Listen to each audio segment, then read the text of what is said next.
All right, so this video, in short, is for people who've had low back issues like I have.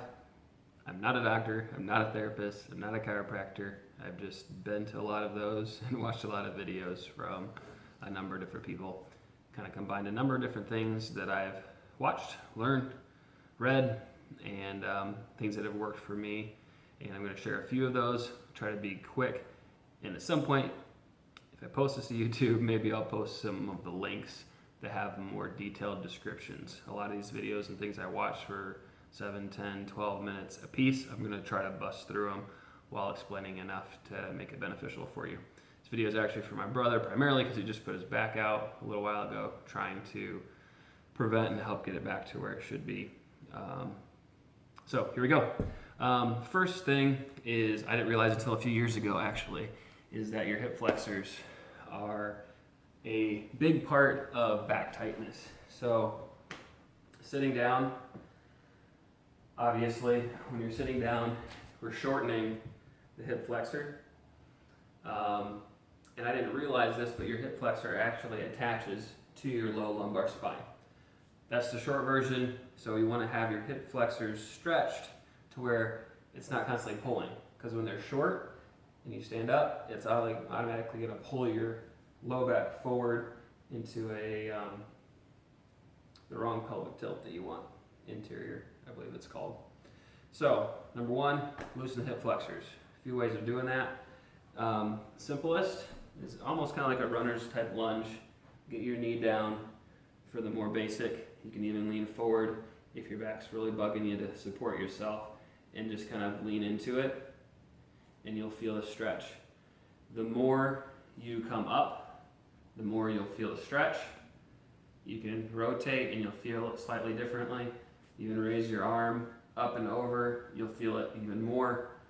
So in short, wherever you feel the spot that you need stretched, it feels the most tight, that's the spot that I would hang out in for at least 30 seconds, maybe even up to 2-3 minutes, some people are saying. Switch sides, do both sides, even if one doesn't feel as tight.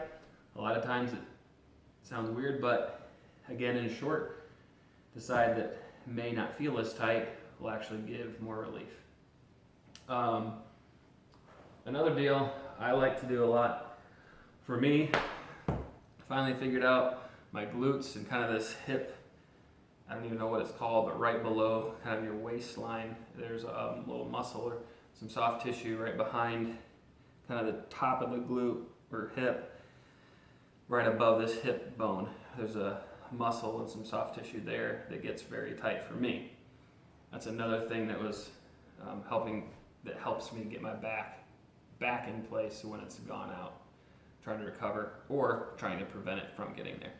That, I'll use a lacrosse ball. A lot of people say tennis ball. It doesn't do it for me. So lacrosse ball is harder. So again, just kind of this area, I'm going to put the ball on the floor and dig into it. So put it down, rest into the spot that feels most tight. You kind of roll a little bit, try not to roll too much, but just find the spot. Deep breath, exhale, and just let your body rest and kind of sink into that spot as much as possible to help release that. Take your time, don't rush it. There's another few spots lower kind of in your glute. As you roll, you'll find it's very tender, at least for me. If you have a bad lower back, it's very possible yours will be very tender.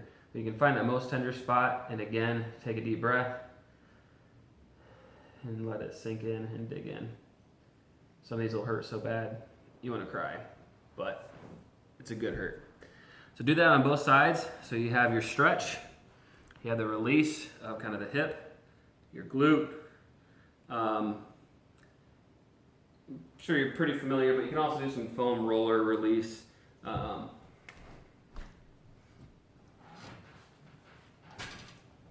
This one's too soft for me, but just to get the point, I'll also do on this side, I'm forgetting what it's called right now, but the muscle on the side of your leg, I'll also do some rolling like this to release some of that. And all of those things, I know it seems like it's a lot of your leg, But all that is part of your kinetic chain running up to your low back. This can pull tension in different directions there. So hip flexor release, hip flexor stretch, side hip, glute, whatever you want to call it, release. Also the lower, you can use a foam roller or something. I have a harder one at work that works better. Another release, I think it's called a body back buddy.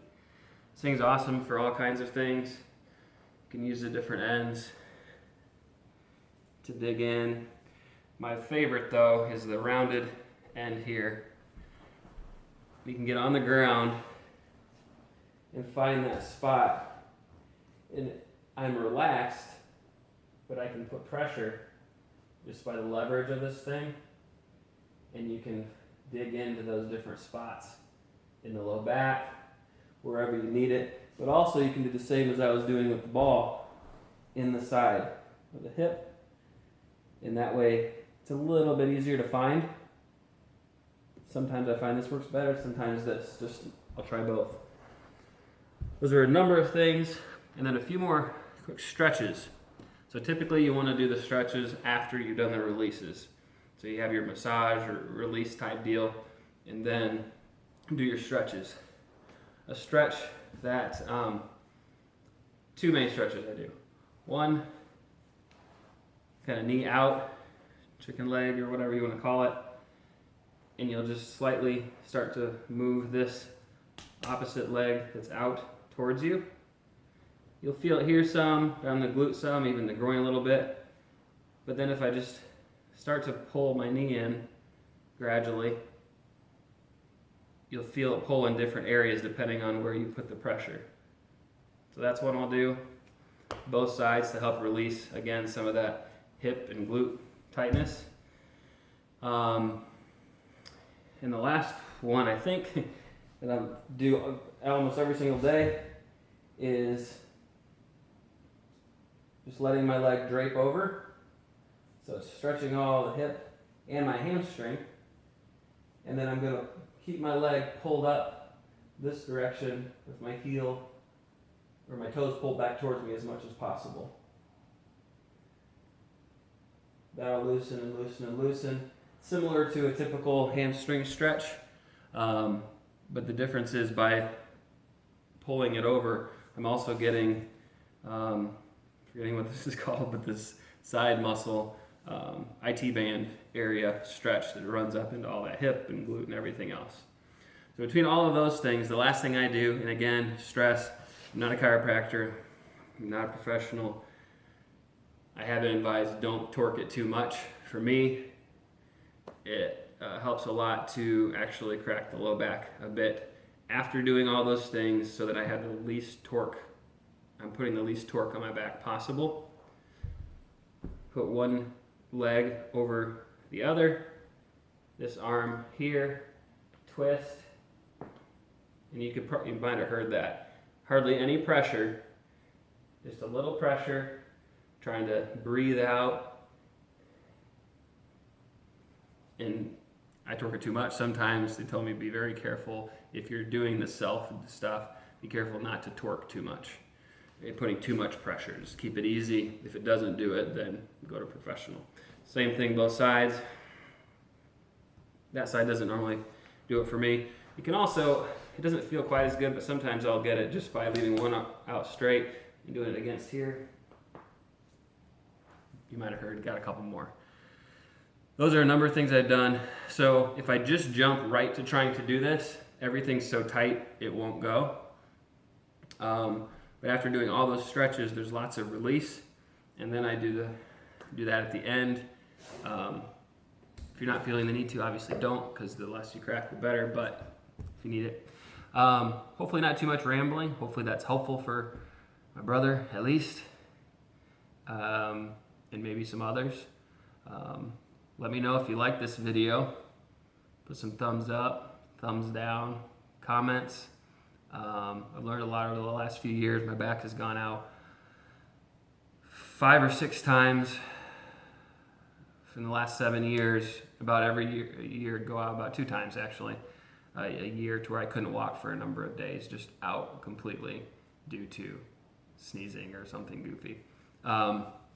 Since I've been doing these, along with I regularly exercise, strength exercises, a bunch of other stuff, I could go on and on, but these are a big part of helping prevent those things or recover from when it does happen or starts feeling kind of tweaky, like, uh-oh, something bad's gonna happen. Hopefully that's helpful. Hopefully I didn't ramble too much. If you have any questions, Great ending.